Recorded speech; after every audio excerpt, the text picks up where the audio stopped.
Bueno, muy buenas tardes. Hoy día vamos a continuar con este tercer video, donde la idea sería volver a retomar esta gran temática, ¿no?, de la iglesia en relación con el hombre, es decir, la eclesiología en relación a la antropología o lo que pensamos sobre el hombre. Y bueno, en primer lugar vamos a retomar brevemente, ¿no?, las dos grandes ideas que vimos en los videos anteriores. En el primero habíamos visto, bueno, cómo el amor es lo constitutivo de ambos, ¿no? La experiencia de amor veíamos en un doble sentido, como necesidad fundamental, y como esa experiencia que se revela plenamente en Cristo, ¿no? En un segundo video vimos esta pertenencia a Dios que se da tanto en la iglesia, por eso decimos iglesia de Dios, pero que también la podemos pensar en relación al hombre, ¿no? ¿Cuál es el fundamento del hombre? Bueno, el hombre también es la persona humana, es de Dios, ¿no? Y ese de es bien complejo y lo habíamos trabajado un poquito en el video anterior, ¿no? Entonces, ahora la idea sería pensar, bueno, cómo la iglesia, ¿no?, en esta configuración, en esta realidad teológica que ella es, nos ayuda a pensar los conflictos presentes de la humanidad y nos da una orientación, ¿no? Una orientación de camino hacia un camino de más belleza, de más salud, de más novedad, de más justicia, ¿no?, de más solidaridad. En ese más entran como estas orientaciones que nosotros decimos de mayor plenitud, ¿no?, de mayor comunidad de justicia, de reino, ¿no?, en el fondo, ¿no? Bien, para eso vamos a centrarnos en una noción clave que es de la sabiduría y de la tradición propia de nuestra religión católica, ¿no?, que tiene que ver con la del discernimiento espiritual y sobre todo sabiendo que venimos de esta espiritualidad jesuita, ¿no?, de San Ignacio, bueno, este discernimiento espiritual que nos propone San Ignacio, ¿no? Y que nosotros podemos decir puede ser un discernimiento espiritual tanto comunitario como personal, ¿no? Y vamos a centrarnos en qué significa el discernimiento espiritual, ¿no? Vamos a comenzar primero por lo que significa a nivel personal, ¿no? Vamos a compartir pantalla.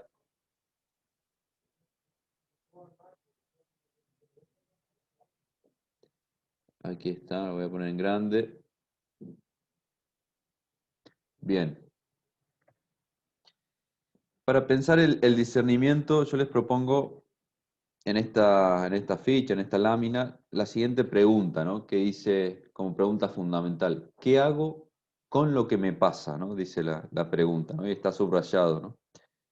Fíjense que a nivel personal es una pregunta que nos acompaña constantemente, ¿no? En la vida de cada uno nos van pasando diversas situaciones, hacemos mudanza, cambiamos de un lugar a otro lugar, tenemos duelos, tenemos cambios de trabajo, en la familia eh, los padres tienen un hijo, hay crisis, hay situaciones comunitarias complejas. Es decir, en la vida nos van aconteciendo diversas situaciones, nos van pasando, ¿no? Y frente a cada una de esas situaciones que nos van pasando, la vida nos pide una toma de posición, es decir, nos pide una acción, ¿no? Ahora bien, frente a esas cosas que nos van pasando, hay una tendencia que consiste en que nosotros vamos reaccionando frente a lo que nos pasa, ¿no? Es decir, nos pasan cosas distintas y reaccionamos y actuamos rápidamente, ¿no? Ahora, la sabiduría del discernimiento espiritual que nos regala San Ignacio, que nos regala la tradición de la Iglesia, ¿no?, tiene que ver con que frente a las cosas que nos pasan, tengamos esa actitud de sabiduría de poder escuchar primero lo que me pasa antes de pasar a la acción, ¿no? Para poder escuchar, ¿no?, lo que nos pasa, tenemos que tener esa capacidad como de silencio, ¿no? Esa capacidad que también implica poder preguntarnos y ciertos espacios de inacción, es decir, de no acción, ¿no?, para que aparezca justamente eso que nos pasa, ¿no? Porque si no, las cosas que nos van pasando es como que quedan disimuladas, ¿no? Y fluyen y sin que nosotros nos podamos dar cuenta, ¿no? Entonces, nosotros sabemos que para la fe personal es muy relevante propiciar espacios de interioridad, de silencio y de escucha, ¿no? Espacios donde no tengamos que hacer nada, ¿no? Donde las exigencias del trabajo y las exigencias de la sociedad queden un poco frenadas, ¿no? Y se nos permita escuchar. Tenemos el derecho de poder escuchar lo que nos pasa, de que la experiencia que vamos teniendo, bueno, pueda ser recogida, pueda ser mirada, ¿no? En esos espacios de escucha se despiertan nuestras dimensiones de la existencia como verdaderos oídos del espíritu, ¿no? Y ahí tenemos 6 grandes oídos, ¿no? Están enumerados allí. En primer lugar, tenemos nuestro propio cuerpo y al mundo de sensaciones que pasan por él, ¿no? Es decir, lo que vemos, lo que oímos, gustamos, olemos, etcétera, ¿no? Y que podemos dividir, ¿no? En sensaciones placenteras que no nos generan tensión, más bien satisfacción, y sensaciones displacenteras, ¿no? Que nos tensionan, ¿no? Bien, ese es un gran oído, el cuerpo es un gran oído del espíritu. Si queremos escuchar lo que nos pasa, bueno, escuchemos el cuerpo. ¿Qué le pasa al cuerpo, no? Otro gran oído tiene que ver con las fantasías de la imaginación, ¿no? Escuchar qué fantasiamos, ¿no? ¿Qué fantasías me aparecen? ¿Qué proyecciones, ¿no? Otro gran oído es los sentimientos que me habitan en el corazón, ¿no? Ahí lo puse en el cuarto, ¿no? Escuchar los sentimientos. Si hay angustia, si hay cansancio, si hay nerviosismo. Escuchar los sentimientos, ¿no? Otro gran oído tiene que ver con los recuerdos, ¿no? Ahí está tercero, ¿no? Los recuerdos de la memoria. De repente nos pasan que nos recordamos determinadas situaciones, ¿no? Escuchar eso que se nos suscita, que aparece, ¿no? Otro gran oído tiene que ver con los juicios o ideas que aparecen en mi inteligencia, ¿no? Muchas veces, sin darnos cuenta, juicios e ideas van como habitando, ¿no? En nuestra inteligencia. Y otro gran oído tiene que ver con poder escuchar los deseos o esas ganas de que empujan nuestra voluntad, ¿no? Y que están ahí, ¿no? Y que muchas veces, sin darnos cuenta, eh, las pasamos por alto, no las escuchamos, ¿no? Muy bien, ¿por qué es importante escuchar estas dimensiones, tener presente que son oídos, ¿no? Porque, y en esto San Ignacio se dio plenamente cuenta de esto, ¿no? Es que en estas experiencias que son históricas, son concretas, puntuales, ¿no? En estas cosas que nos van pasando, puede ser que no solamente nos pasen cosas, sino que también alguien esté pasando, ¿no? Y en ese sentido, podemos decir que Dios y su Espíritu estén pasando, ¿no? Y esta interioridad nuestra, ¿no? Es una gran caja de resonancias, ¿no?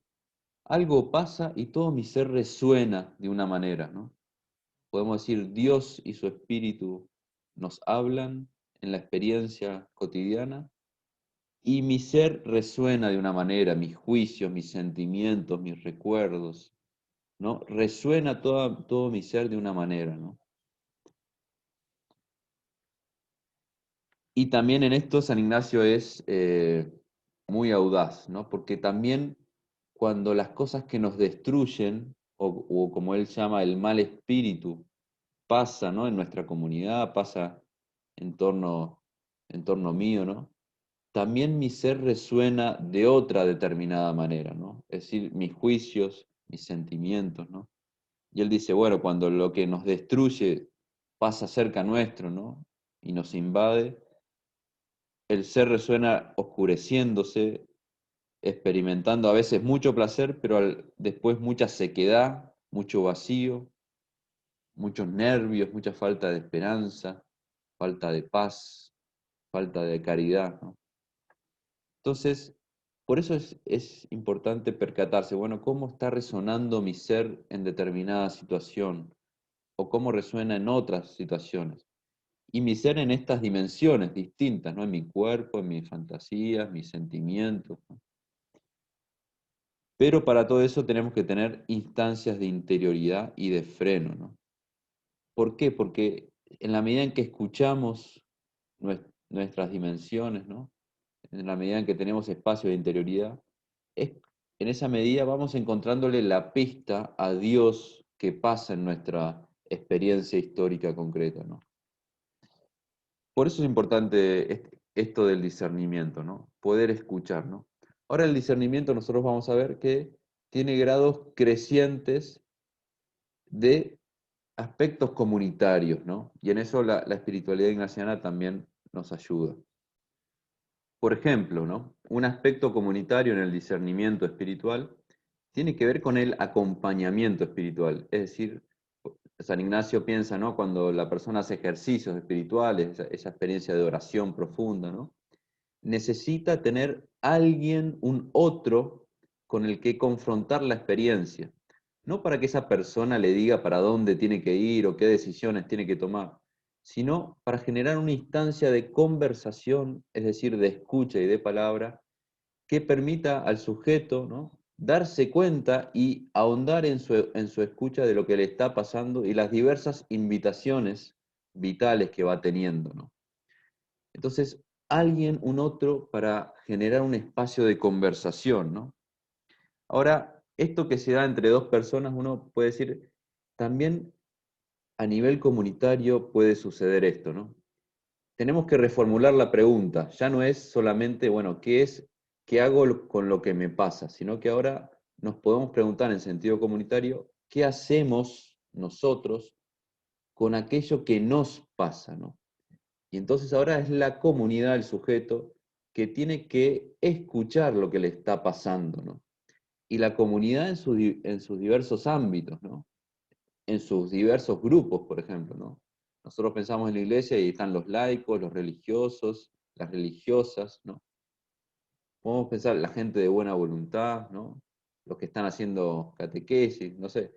Hay un montón de grupos dentro de la iglesia, ¿no? Pero también si pensamos en un sentido más amplio, en la unidad del género humano, ¿no? Y cómo el espíritu se está moviendo en todas las culturas, ¿no? También tenemos que pensar que si en verdad queremos escuchar lo que nos pasa, tenemos que abrirnos a espacios de conversación más amplios donde entren otras culturas. Entonces va a tener que ser una conversación intercultural, ¿no? O podemos generar espacios de conversación donde entren distintas disciplinas y por eso va a ser una escucha interdisciplinar de lo que nos pasa, ¿no? En esto la tradición de la iglesia tiene algo muy lindo, ¿no? Que es el diálogo entre la fe y la razón, ¿no? Es decir, nuestra tradición se ha dado cuenta que tanto la razón, es decir, las ciencias, la filosofía, ¿no? Todo lo que viene del campo del saber, y la fe, con toda la tradición de asentimiento religioso estricto, ¿no? Ambos son grandes oídos del espíritu, ¿no? Grandes alas, ¿no? Como dice un texto del magisterio, ¿no? Grandes alas del espíritu, ¿no? Que nos permiten interiorizar lo que nos está pasando y encontrar caminos de fecundidad. Bien, esto hasta aquí es acerca del discernimiento personal y comunitario. Yo les quería proponer, así en concreto, un trabajo de lectura,